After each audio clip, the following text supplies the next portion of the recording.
Toujours en Côte d'Ivoire pour parler agriculture, le premier producteur mondial de cacao. La Côte d'Ivoire garde également un bon rang dans le classement des producteurs de plusieurs cultures de rente.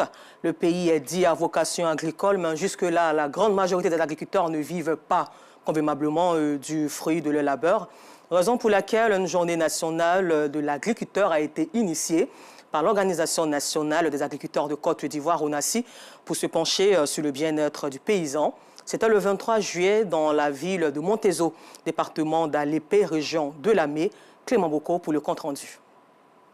En Côte d'Ivoire, le secteur de l'agriculture emploie une importante frange de la population. Irie Tralou, agricultrice à Montezo, dans la région de Lamé, revient sur les difficultés qu'elle rencontre dans ses travaux champêtres. Nous travaillons jusque-là avec du matériel rudimentaire tel que la machette. Donc vraiment, tout ça c'est difficile. Et puis, nous ne sommes pas les semenciers. Et donc, les semences améliorées, là, on ne peut pas avoir parce qu'on n'a pas l'argent. Nous ne sommes pas accompagnés. Nous, on travaille à la pluie. Donc, pendant la saison sèche, tous nos produits, là, ça meurt. Ça meurt. On ne peut même pas enlever le manioc. Quand on dit qu'il y a pénurie de manioc, là, c'est par manque d'eau. Sinon, les maniocs sont dans les champs. Mais on ne peut pas récolter parce qu'il n'y a pas d'eau. Nos champs ne sont pas irrigués. Ces problèmes et bien d'autres font qu'aujourd'hui, bon nombre d'agriculteurs ont du mal à joindre les deux bouts. C'est pourquoi l'ONACI, l'Organisation nationale des agriculteurs de Côte d'Ivoire, à travers la célébration de la Journée nationale de l'agriculteur, veut mettre au centre des débats le bien-être de l'agriculteur. Les gouvernants valorisent les produits de l'agriculteur. Mais nous, constitués, on pense que nous devons nous valoriser et puis mettre nos produits par la suite et non mettre nos produits en exergue et nous venir en appui.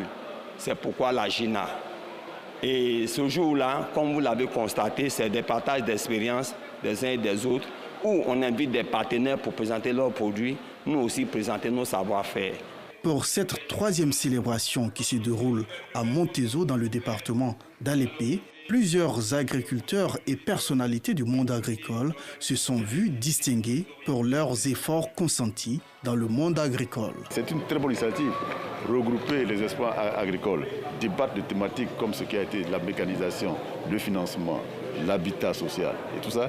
C'est vraiment des initiatives qu'il faut encourager parce que c'est des problèmes que vivent les agriculteurs aujourd'hui.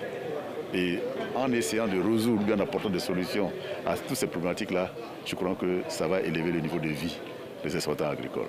Célébrée chaque 23 juillet, cette journée vise à améliorer les conditions de travail et de vie des agriculteurs. Cette célébration a pris fin par un planting d'arbres.